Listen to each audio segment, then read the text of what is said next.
Hello, everyone. Welcome back to Morgan Hasn't Seen.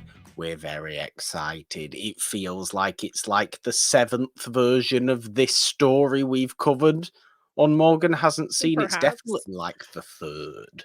I think it might be the third version of this particular story we have Yes. covered on this show, which is very exciting. It's very interesting. You get all this variety, and this is certainly a particularly idiosyncratic version of Cinderella that we're talking about today. 1997's Rodgers and Hammerstein's Cinderella, to use its proper full title. And we're back on Morgan Hasn't Seen Black Female Leads series, our video episode for this month as well. You can potentially and are potentially watching this on the It's a Wonderful Podcast YouTube channel. Subscribe, ding your notification bells here and there. And of course, subscribe to the podcast feed on all major podcast platforms. But Rodgers and Hammerstein's Cinderella, Jeannine, Brandy, Whitney Houston, Whoopi Goldberg, all the other greatness that we have in there. Those are our three black female leads. Oh, and I suppose the girl who plays the one of the stepsisters as well Yes. would have to be coming to this conversation. I temporarily, unfortunately, forget her name, but it's a cast filled with great people as well, not just the black female leads, but we Yeah. have a great depth of cast, a bizarre race quality to the cast where there is no particular focus put on the fact that a white man and a black woman would not actually genetically be able to have an East Asian child. But that doesn't matter to this movie. That's No. fine. People just take it for what it is. And that's kind of a good thing, right? Nobody cares. Yes. Which is so crazy because today it's a huge source of discourse when casting like this is done. I think maybe people look at different categories of things um to get outraged about. I think when it's maybe a live action interpretation of something, that's when you want to be all up in arms about it. Um Mm. But, in these kinds of cases, I don't know that it really bothers people when they did kind of this beautiful anniversary special for Beauty and the Beast, and it was kind of this stage production. Belle was played by her, and I Ah, didn't see any, and I believe she's, like, half Black, half Filipino, so I didn't see any kind of discourse when something like that happened, but then you look at something like the Romeo and Juliet casting recently with Tom Holland, right. and that actress getting a ton of backlash and hate and people not understanding fiction and history, um, complaining about that. So I don't know when it outrages people and when it doesn't. But in this case, people loved this. I mean, this film, I think when it actually, or this TV special, when it actually went to video, it sold millions of copies on video. This was kind of a Yeah. seminal thing for kids of all races to kind of look up to.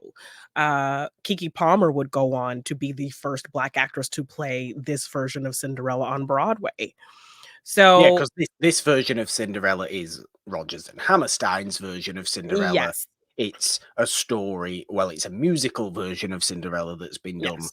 kind of many times in many different ways. Yeah, so Julie Andrews very famously played this version on the stage. Leslie Ann Warren, she went on to play it in a TV version of it, which is a version I grew up watching, and then they did this version in 1997. So, and it was an ABC Disney produced special. Yeah. So, So yeah. it's got all the backing behind it. And with the situation that I think is important to discuss when we're talking about this movie, why people seem to get up in arms about certain race change casting. I mean, we had a great discussion to start Yeah. season 2 of Monday Madness on this topic as well. If you haven't watched that or listened to that, definitely go and do so. It was very interesting to get into.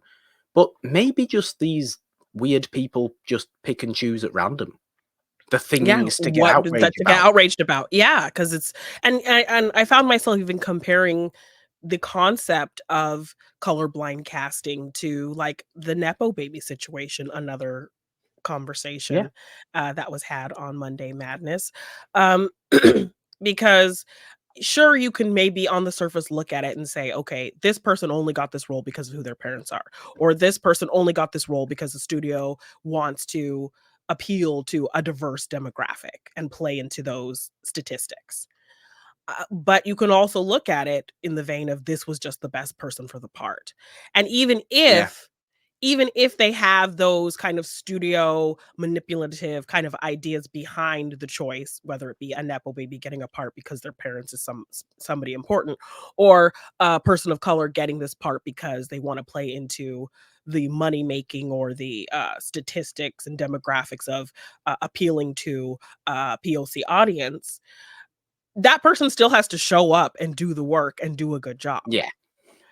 So to do a colorblind casting or to do a race swap casting, you can call it whatever you want behind the scenes, but that person still has to show up and give a good performance. And if they do, then really what difference does it make in the long run? Exactly, and ultimately, I think that's exactly what we get with Cinderella Mm, here. We get a great example of pretty people being cast as pretty people, which yeah. is perfect, and them actually being good in the roles and Yes. doing what the roles require from them, which includes some pretty tough singing as well, because it's Yes. a musical, it's Rodgers and Hammerstein. You get all these vocal changes in the songs that we have And here that different we have styles to of deal with. voices coming together.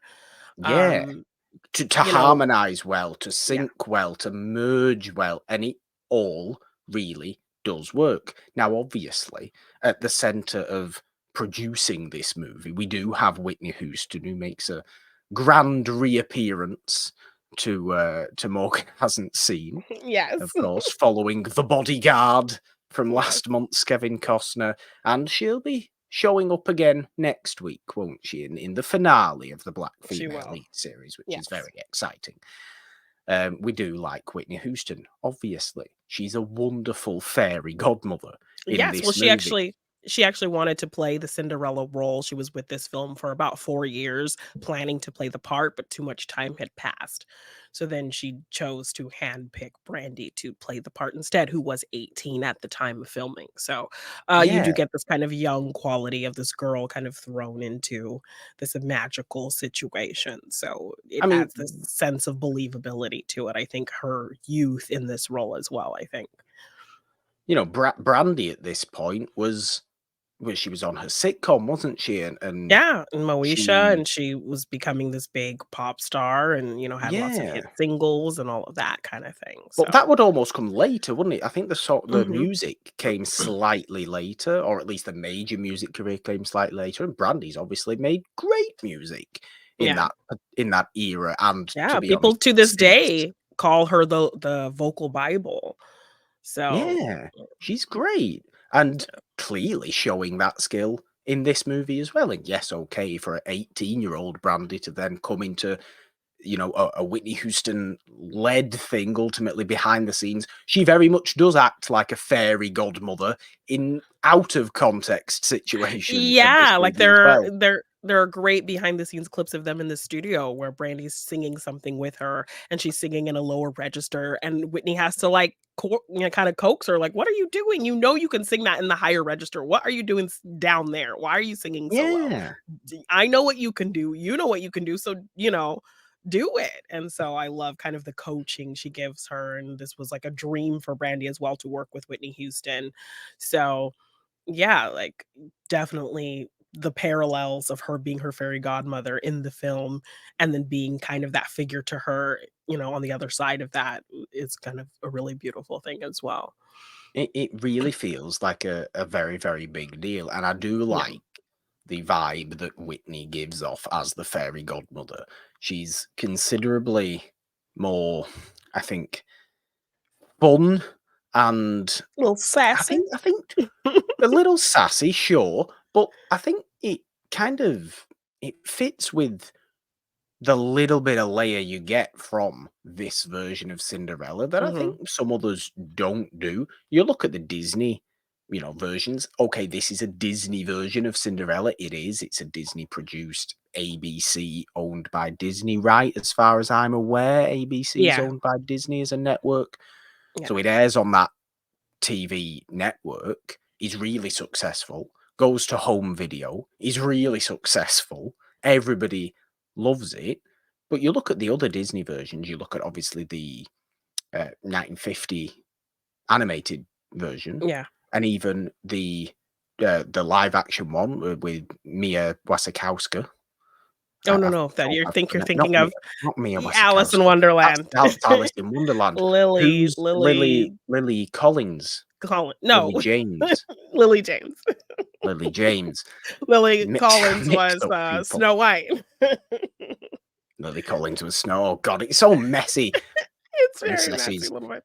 Yes, Lily But James. you'd think about those two versions of Cinderella, the more perhaps obviously thought about Yeah. Disney versions of Cinderella, they don't have as much of a positive message as this movie has.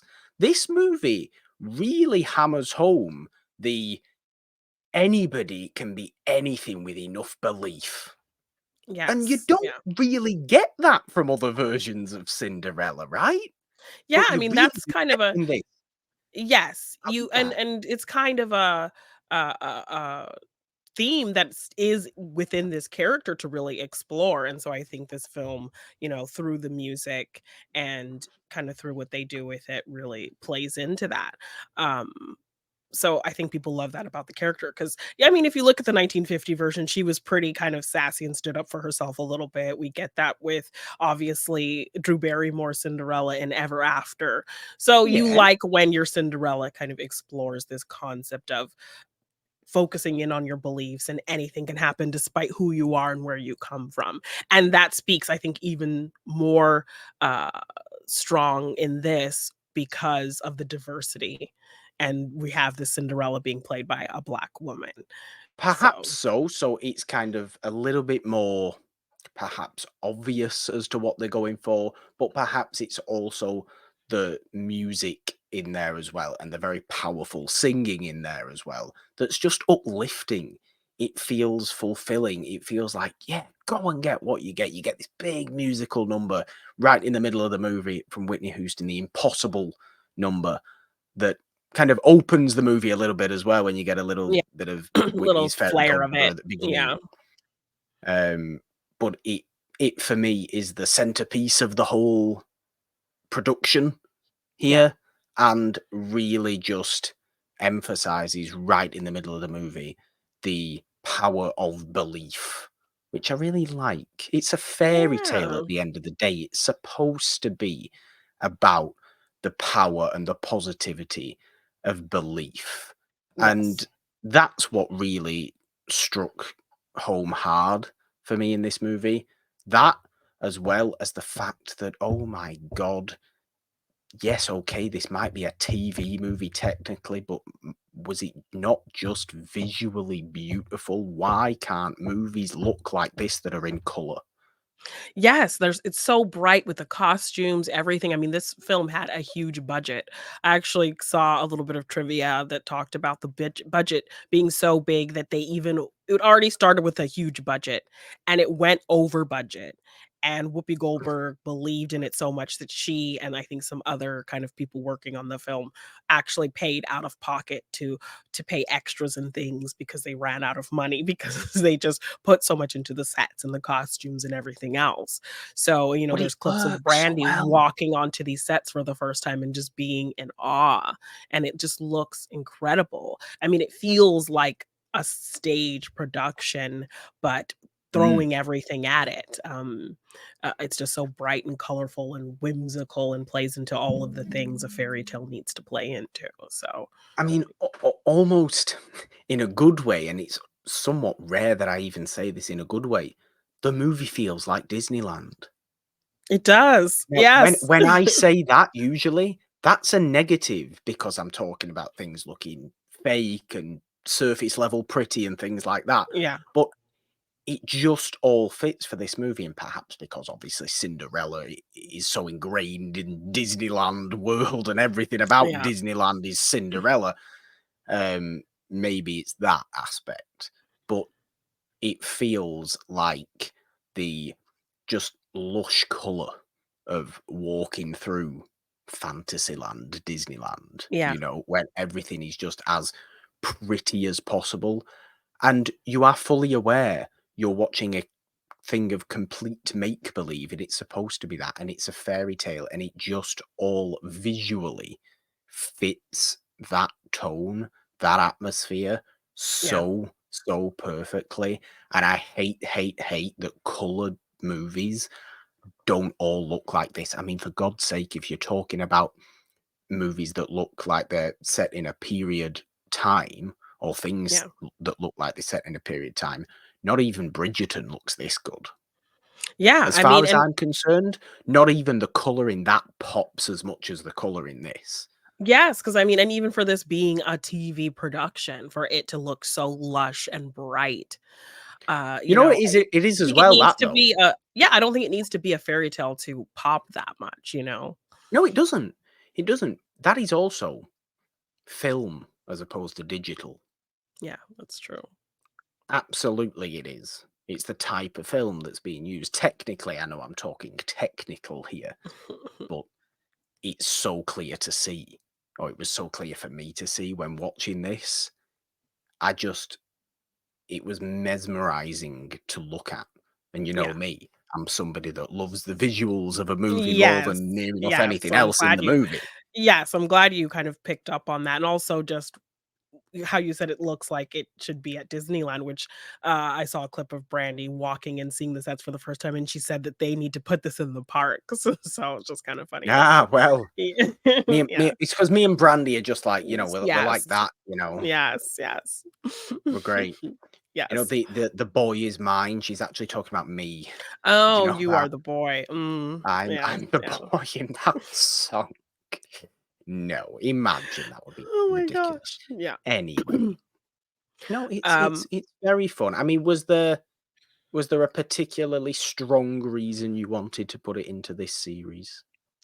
well, I just loved it for that diverse casting and the fact that that is such a big point of contention for people now. But when this came out, it was groundbreaking and people loved it. And there wasn't a ton of discourse in terms of how, these familial connections could be. It was just you're watching this story, you're enjoying these characters, and you don't really think about it that deep. So, yeah, because this was just such a special film for me, for people who look like me, for a whole generation, I just felt like it was something really special to highlight and really wanted to have you watch it for the first time and see your kind of take and opinion on it. So, Yeah. Well, I mean, what do you think about the music of it then, generally? Are you with me? Are you an impossible fan above all others? Although I do like Jason Alexander's song well, as yes, well. I mean, he was an invented character for this version, so he's not in the Okay. original, and he talks about George Costanza, his Seinfeld character. It is Jason, George yeah. Costanza. Well, that was the thing. He did not want to be typecast because I think the original script, because he was a made up character, had little nods to George Costanza and that kind of Okay. humor in it. But he said, "No, I don't want to be typecast. I want to play this character as as an original, different thing, as something I've never done before." So it was really important for him to kind of break that George Costanza essence that was all over him when Which he you can did this part. imagine, yeah. So that made for a really kind of fun song. No, I really love the music, which I was familiar with because I did watch. I remember I was staying with a relative for a few weeks and she had this I was looking at whatever movie she had to watch because I think she had like basic cable and I'm just like bored and I don't know what to watch, and so I found this VHS tape, and so I put it in, and I'm watching it, and I was really getting into this version of Cinderella and the costumes and the music, and so I really had already known and loved these songs from the Leslie Ann Warren version that I had watched. Okay. So I was familiar with the songs, and I was wondering, okay, we have this R&B singer. Is she going to bring this different Mm, kind of? Are they going to change the songs? But they didn't really. And Whitney Houston talks about how this is Roger and Hammerstein's. We're not going to do anything crazy with this. We're going to yeah. do it how they had it. So even Whitney not doing any kind of crazy vocal things. They're keeping it pretty steady to what the original songs are and sound great. And you can hear maybe a little bit of kind of like R&B kind of rhythmic, you know, modern Yeah. sounds put into certain points of the songs, but it still works.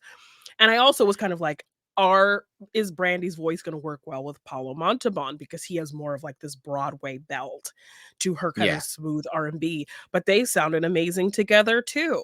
So, despite having different styles of voices, I think it just speaks to just how great the music is, how the range of the songs go and the flow of the songs and the keys of the songs that kind of can work with any style of voice if it's a good singer. Yeah. So I enjoyed the music and enjoyed this interpretation of the music because I wasn't sure how it would work considering these voices are all very different, but it worked really well. It's the best way of doing it Yeah. because you it shows so much respect from Whitney Houston and the rest of the people, producing the movie to absolutely fundamentally not change anything because this is Rodgers and Hammerstein. You can't change Rodgers and Hammerstein. Yeah. That's just flat out having respect for Rodgers and Hammerstein, which obviously should come as a given, but maybe in some circumstances wouldn't, and people would chop and change things. We've seen that happen many times Yes. with many different things, but it doesn't in this. You don't change it, you show that respect, yet you sing it in your own way, with your own Yes. voice, in your own style. Yes, I will say I saw they did make some subtle changes to lyrics just because of the casting of Brandy to kind of speak more to her. I think some of the lyrics kind of were more like, obviously you're talking about a white woman in the stepsister song, like a girl like her song, Right. when they're kind of criticizing her pretty face and things like that. I think they slightly tweak some lyrics so it would be specific to a black woman playing this character. So Right. those were kind of subtle tweaks they made, and then even, with Bernadette Peters' song, they didn't have there is no stepmother song in the original version, Ah, but okay. they're like, "We have Bernadette Peters, we have to give her Yeah. something, she's incredible." So I think they took a song from another musical and gave the "Falling in Love with Love" song is actually a song Oh, from a right, different okay. musical, so they put it in there to sing, but I like that they worked it in to the context of this Oh, no, it uh, seems to fit story. well. Yeah, like, you wouldn't notice that it's from something completely different, but, yeah, they were like, "We have to give Bernadette Peters a song because she's Of incredible." course you So do. I love that they gave her own moment just because of, who she is, which is great, so, Yeah, it makes sense. I like that. You yeah. know, as far as our Cinderella goes as well, Brandy, when compared to other Cinderellas, she's very chipper. She seems very chipper. She seems very kind of wide-eyed and Yeah. in love with the world, even though she kind of is in the same bad Cinderella situation that every Cinderella's Yeah, in. but you can tell, like, just like other kind of interpretations of the character, she has this huge imagination. So I love Yeah. that song and how she plays that song when, in my own little corner, in my own little chair, I can be whoever Yes. I wanna be, and she's, having this whole imagination where she's in the safari and doing all of these things, and so I love Well, that's what I how mean. she The plays kind of the fun and innocence of imagination. the power of belief and Yeah. that hope is never lost, and there has been more downer versions of Cinderella where we've seen really kind of harsh, Yeah. treatment, and it takes a lot of change of character to bring Cinderella back out from the Fairy Godmother. And really, this version is just, it seems to be that Brandy might always consistently believe that one day something good will happen, and it just takes Whitney Houston's Fairy Godmother to actually appear. Because even when Whitney does appear, like, there's not even a huge, big Oh shock my of yeah. change of anything where she goes, or, where Cinderella goes from being completely on the floor at the lowest, please may something happen, to it being the best night of her life. It's Yeah. more of, I wish something would happen now. I mean, it could happen like next week. It could happen in a few months. But I that know would something be will nice. happen, and then it just does. And she's just like, oh, that's cool. Yeah, she's not in some kind of deep, dark, desolate place. Her dress is torn and that whole kind of situation. Of It's just course her it kind of is. holding on to the belief and then that dream Maybe comes it's true. maybe it's because the movie itself is so pretty that it can't possibly make Brandy's Cinderella ever actually look Well, not pretty. also, I think, another behind the scenes thing that I saw was the fact that a lot of white actresses were afraid to take this part because they didn't want to be seen being mean to a black girl. So, I mean, it that's wasn't until they got to Bernadette Peters that she, took it on and played this role. So I don't that's know if called that was, acting. yes. Exactly. Like, why worry about that? Exactly. Yeah, exactly. That's what the story is, that she just happens to be played by a black person. People need to Why are get you over it. Oh, putting this? that I kind of hate that. People need to Yeah, really get over that, because yeah, this is, we've talked about this on Monday Madness as well, for God's sake. People need to realize that acting is acting to a certain point. You yeah. know, just because somebody is a mean, evil person in their character does not make them actually believe that. Are you a bit numb in your head? Sorry, I've got a bit Yes. like insulting them, but it really does make me want to smack someone over the face. Yeah, so when I heard that, I was just like, "Oh, that is so ridiculous." Like, "Oh, I don't really wanna take this part because I don't wanna be associated with being mean to a black girl." Bernadette Peters was like, "I'm a professional. This is a role. Play this You're role." not being associated with being mean to a black. It's the character. You're playing the evil stepmother. Yes, people expect that, whether Cinderella was any color, like, yeah, so It's so stupid, but, oh, yeah, thank you for bringing that up. Well done, Bernadette Peters, for having, you know, a bit of resilience within yourself. And yeah. do we think less of Bernadette Peters? No. No. Obviously, this is fictional. Doesn't mean these people actually believe this thing in real life. I mean, for God's sake, how many genuinely great acting performances have we seen in history that have been, using this version? What am I saying? Using this as an example is the Yeah, word I'm trying to think of. That were stunningly racist performances, just in terms of who the yeah, character was. Does it mean we hate the person playing the character? No, because they weren't necessarily like that. And if you yeah, actually look at that and you find out that, I'm thinking old Hollywood, a Richard Widmark, a Robert Ryan, who are phenomenally anti all that in their yeah. real life, or were, yet are actually really, really good at playing despicably Ghosting. horrific people. Yeah, It takes skill of acting to do that sort of stuff. yeah. Stop being idiots. Yeah, Idiots it's like, who think like thinking this. about, like, Leo, he had a very hard time saying the N word in Django, like, he struggled with it and felt really bad and was Which taking I all of do that in. understand, yes. Yes, and so, he had to, like, have conversations with Sam Jackson, he was like, "This is just a role you're playing, like, don't" I appreciate that you feel this way, but just say it, like, that's what the character entails. Like, no one is going to associate you. I think people will be able to separate you from this character because you're an You'd actor, like to you think know? so, yeah. Yes. This So, this is what yeah. I'm saying. It's silly. like that, Yeah. really. Yes. But And then it just no, kind of I sorry, yes, stigmatizes go ahead.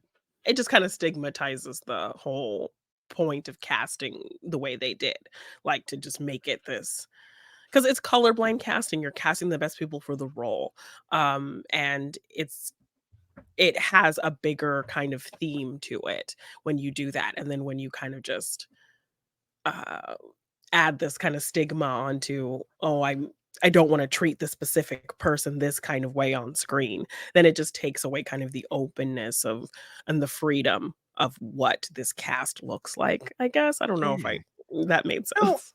it does make sense. It does make sense. Now, in moving on a little bit Yeah, with the conversation, we have Brandy being a very chipper version of Cinderella, and yeah. there's no depression to this Cinderella whatsoever.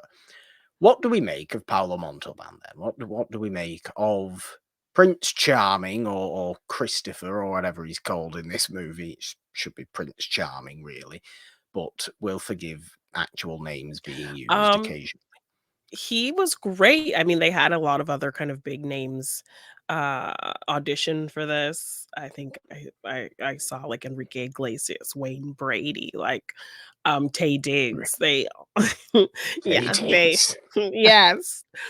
Um so, yeah, I think he was, like, the last person they saw, and they were just blown away by his voice.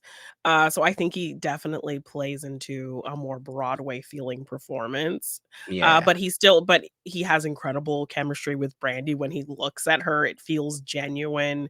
He plays very kind. The dynamic with his parents, I think, is really great, and he Yeah. sounds incredible too. So, yeah, I loved him as this version of the prince, and uh just to again play with this diversity. And I also think there's a bit of a stigma, that I think dark skinned black female actresses kind of have this stigma of not being seen as pretty. So when they do want to make diverse things, they cast a biracial actress, a light-skinned black actress, and that kind of thing with, kind of European features and Mm. more curly, cute hair and that kind of thing.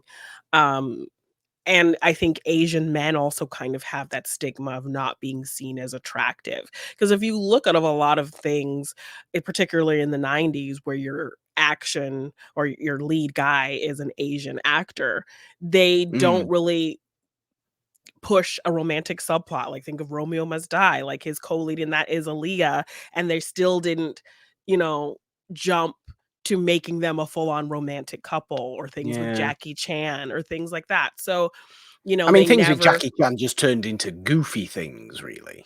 yes, they rarely play into a romantic plot when your lead is an Asian man. So I feel like actors who look like these 2 are rarely given the opportunity to play romantic or be portrayed as attractive, even if they are, because of this kind of colorism societal thing.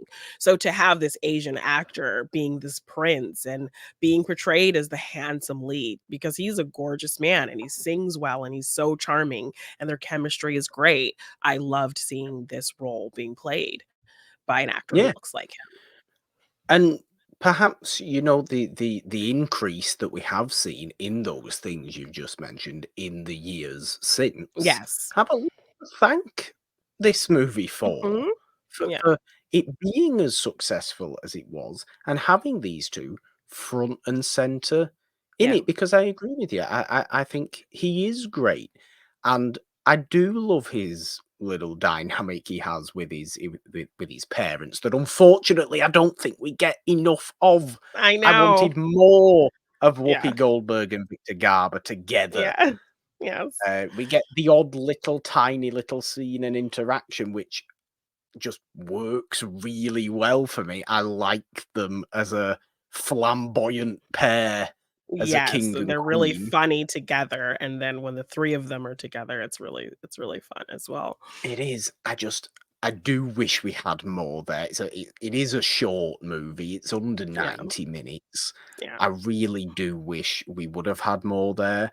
But again, you know, as a story, it's obviously pretty thin, and that time is filled out by big, lavish musical numbers a lot. Yes, and dance So, scenes and all of that, yeah. thankfully, all those are beautifully produced and lovely to behold.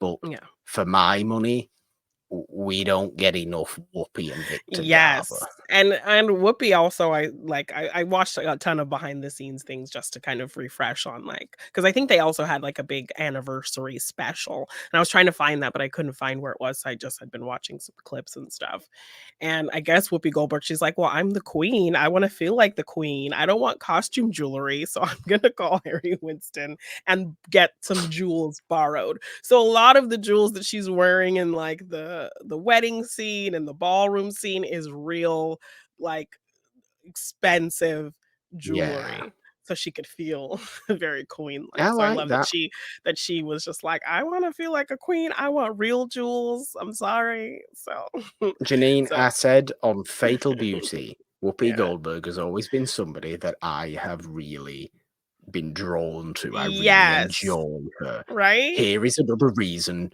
to feel that way. Yes. That is And the great. fact yeah, and the fact that I mentioned earlier when they went over budget, she paid out of pocket to help pay these extras and all of those things, so, yeah. Yeah.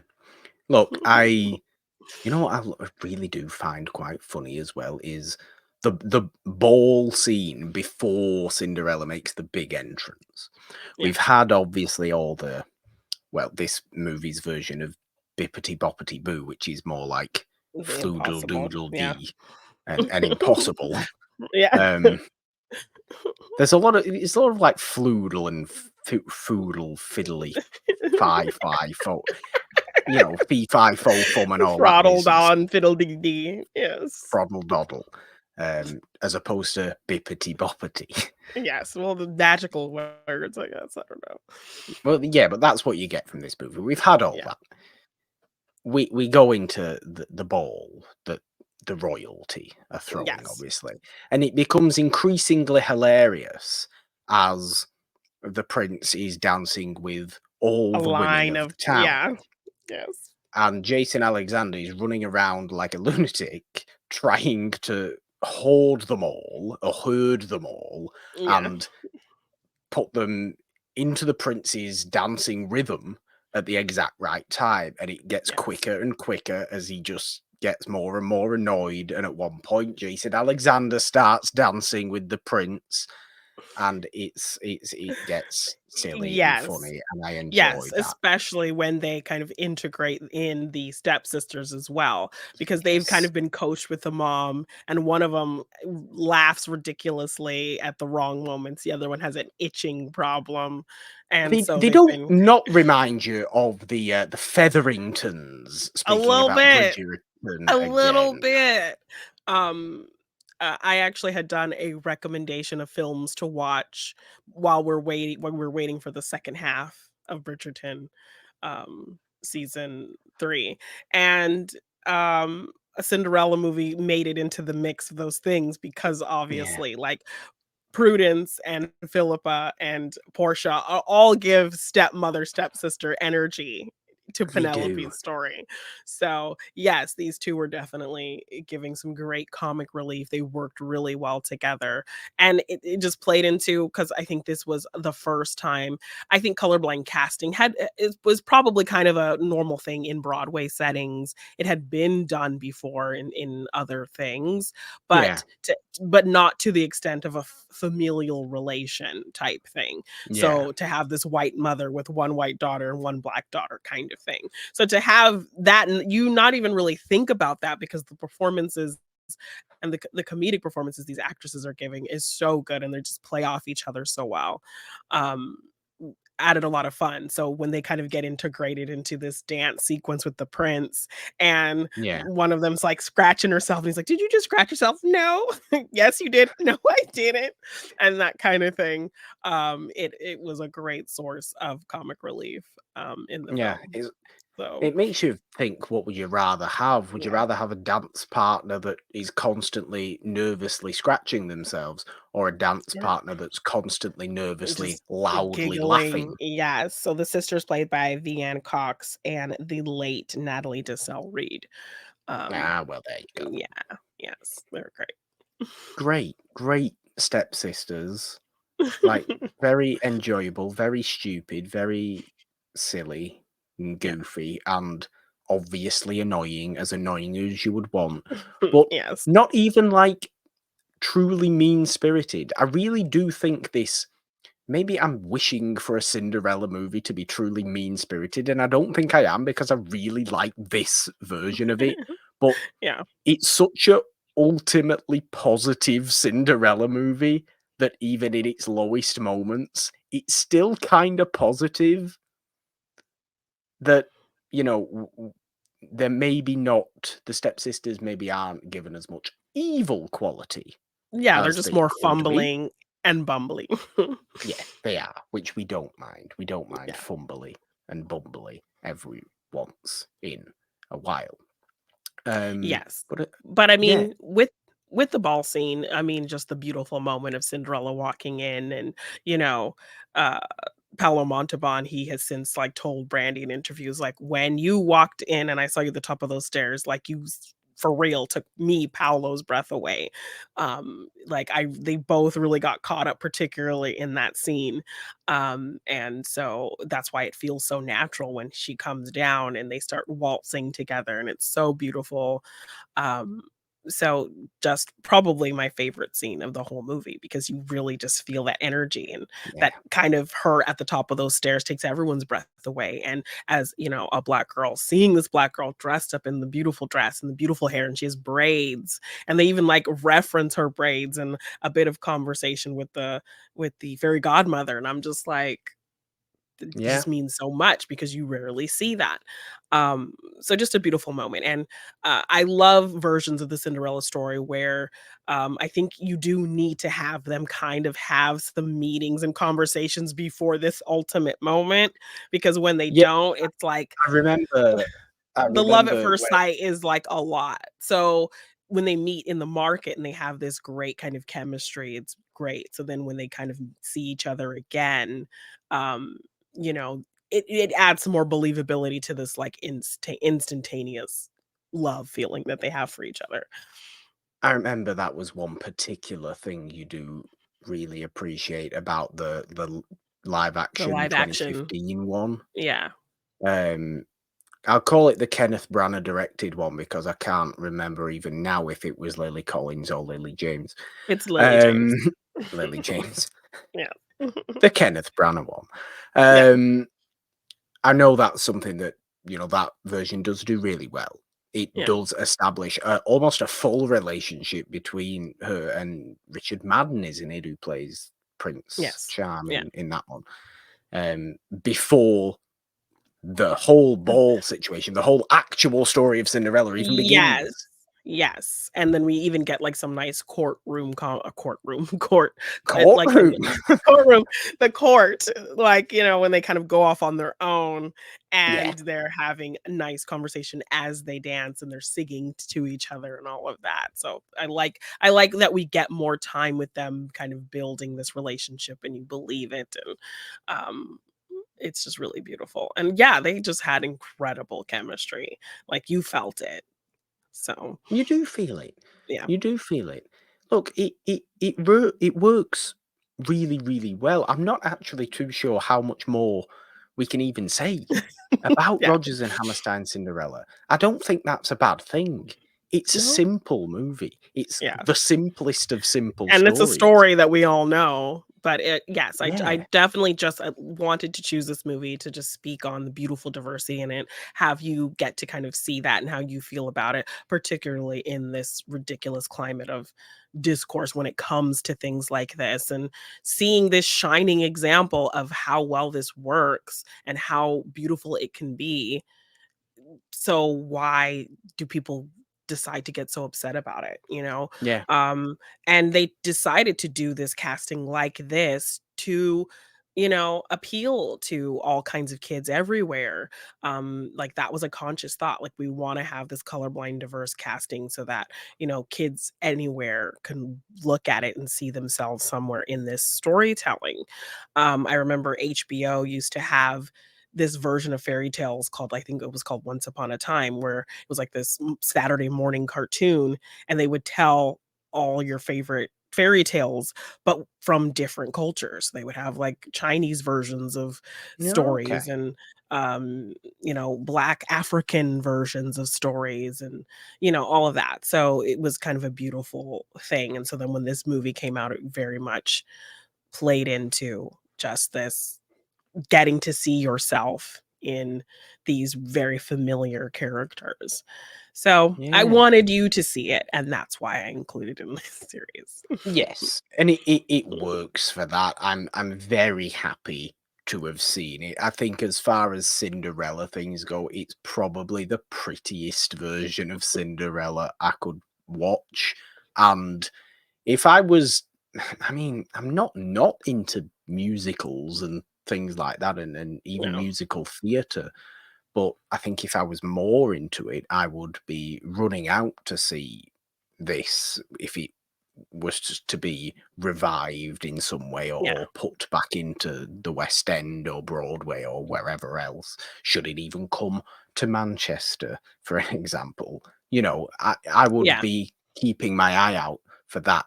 I really like the songs here. yeah, And if it on stage is half as pretty to look at as this movie was, for being a TV movie that's yeah. shot very much in the square TV format, but Yeah, looks odd really when you consider it's a late 90s movie. It kind of does, oh, this is definitely for TV. Yes, I can tell this is definitely yeah, for TV. This is, the technical eye that people might not even realize, but is something that just is so annoyingly natural to me.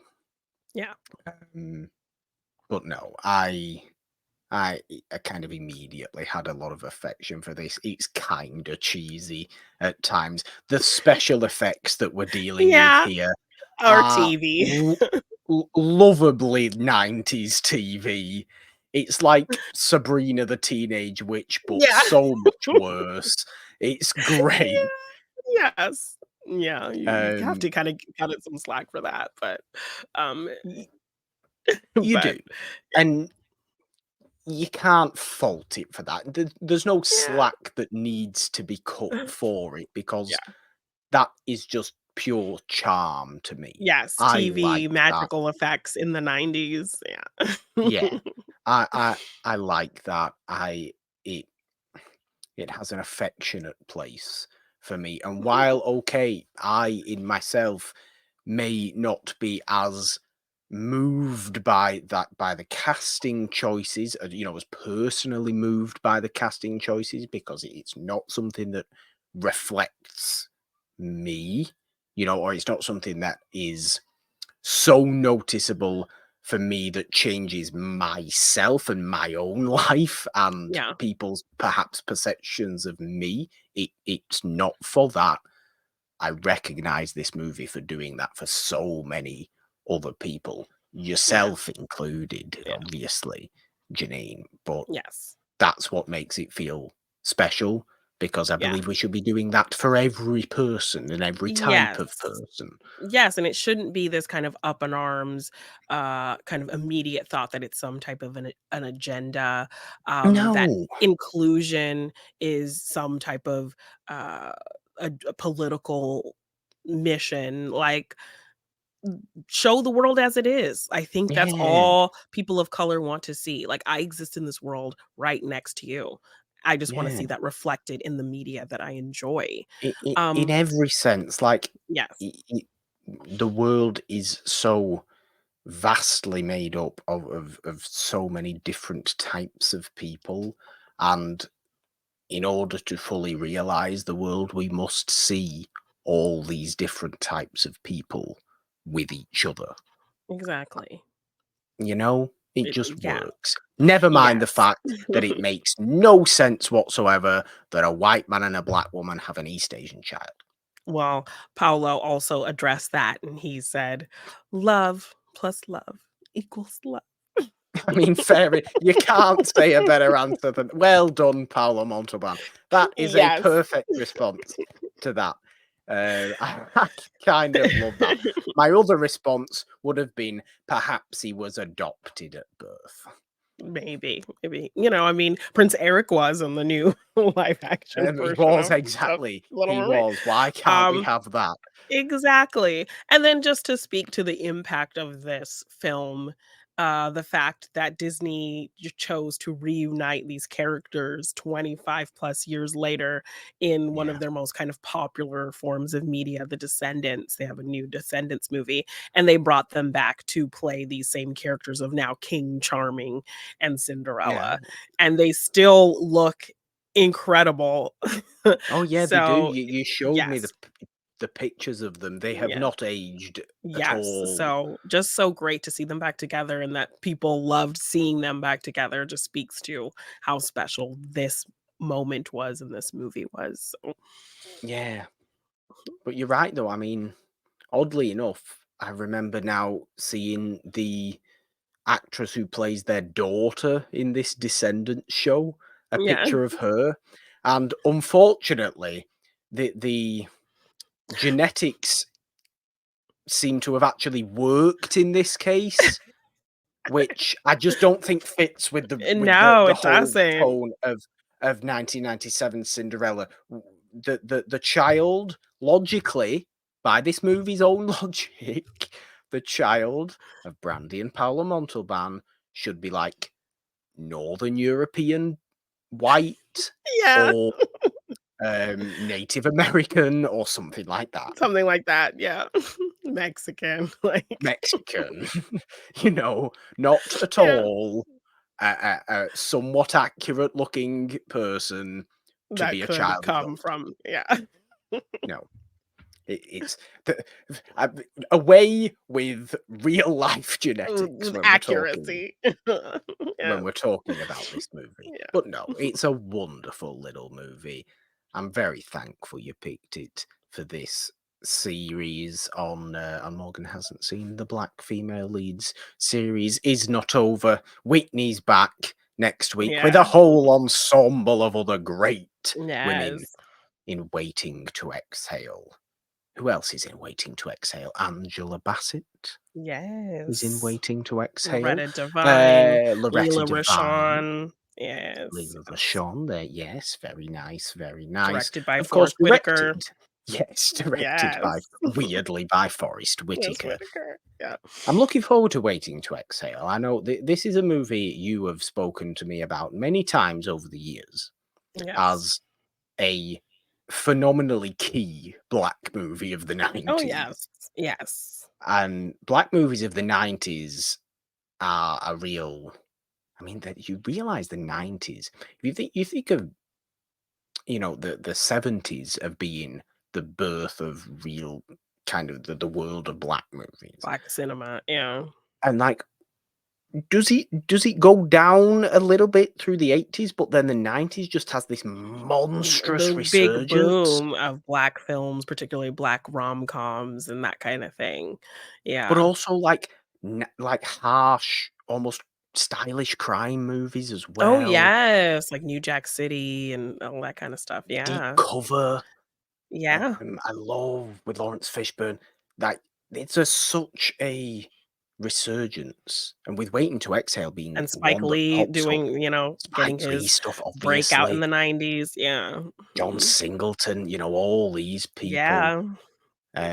It's New Jack City, Mario Van Peebles. Let's pass Peoples, the yeah. generation Yeah, from so, like, Melvin. you're getting kind of modern, uh, kind of Wayans starting yeah. with the comedy, with the Yeah, stupid comedy mhm. side as well. It really does. It is Yeah. stupid comedy. Yes. Wayans is stupid comedy, Yeah.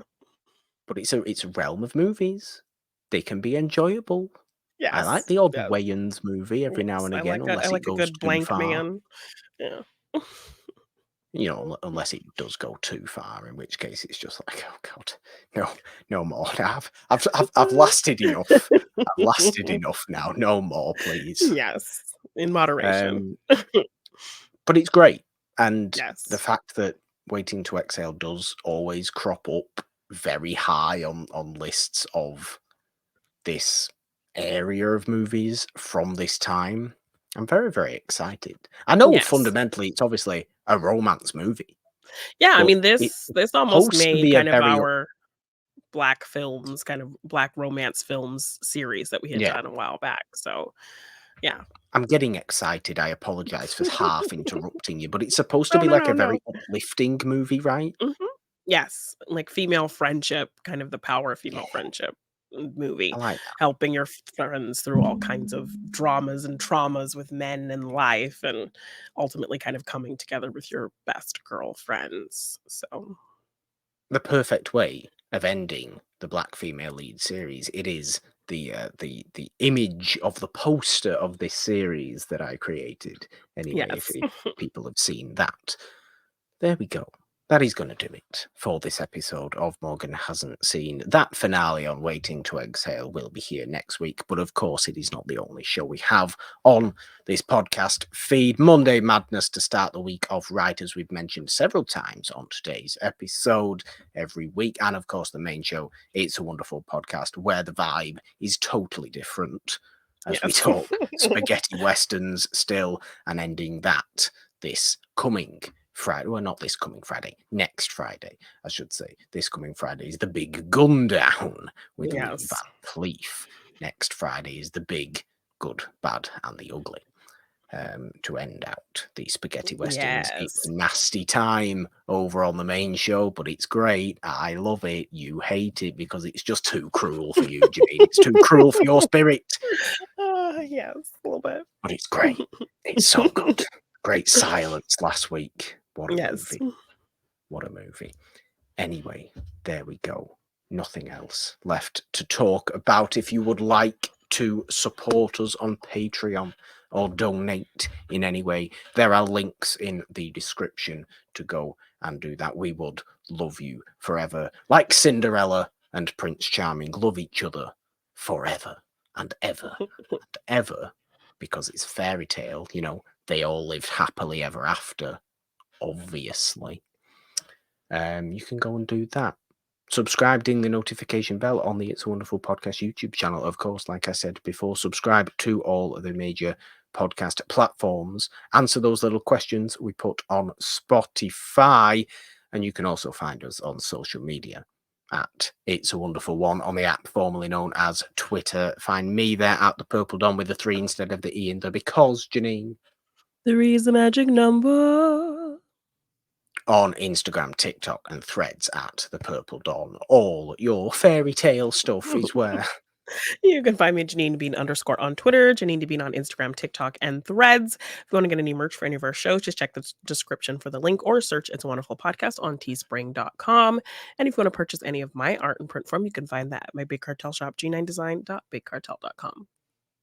Well, I think it's only right to end after the goodbye today with "and they all lived happily ever after," because, you know, fairy tale and Cinderella and all that business. Yes, we can do But that. you will have to count us down in your best Whitney.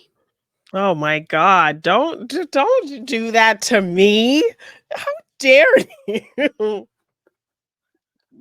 No, no. I don't think you I even made see. me do that on The Bodyguard, did I you? think I did. I think I did. I hate you. And I that's think gonna I come actually made. next week. We're waiting to It's definitely coming next week as well. I think. No, well, should we leave it till next week? No, maybe I'll make you do an Angela Bassett impression next week. Oh my god. I'm no Kiki Palmer. She is the best Angela Bassett impression. Oh. Oh my gosh, I hate you. I hate you right now. I know. Things are happening. 3, 2, 1. I don't know why you feel like you just can't do it, because you've just proven right there that you can. So thank you, everybody. Goodbye. Yay, bye. Say it. and they lived happily ever after. Boom.